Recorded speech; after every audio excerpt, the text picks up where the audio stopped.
Leadership is about the conditions that shape how people respond under pressure. And this is important. And I'll lay that out in 2 steps today.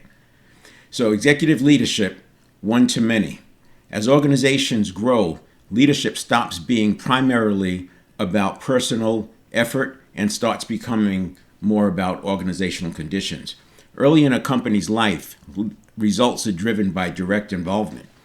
The founder is everywhere. Decisions are centralized. But as complexity increases, outcomes depend less on what the leader personally does and more on how the organization itself responds to uncertainty and change. And this is why many people will say that the owner or CEO who says that they can't influence or don't or are not responsible for culture, they say that's incorrect.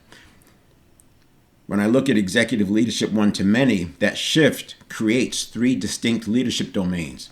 The first is leading one-to-one, as I just covered, and this is the frontline leadership environment where managers work directly with individuals to stabilize performance, guide development, and help people regulate themselves under pressure.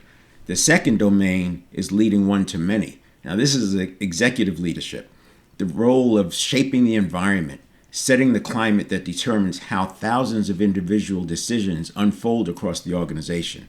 And the third domain is development architecture, leadership development architecture, as well as employee development, how people are trained, how they're onboarded. And this is very important because it sets the tone and the stage, how they grow over time.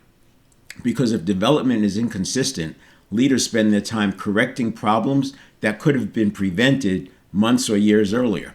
The reality is that organizations often focus heavily on strategy and execution. It makes sense, that's where the money is.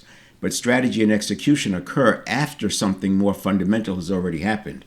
People have interpreted the situation, their nervous system has reacted, their habits have activated, and only then do behaviors appear.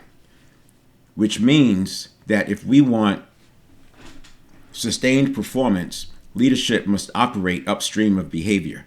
And that's where dynamic leadership lives. Not only helping leaders respond to problems, but helping them shape the conditions where better responses emerge naturally.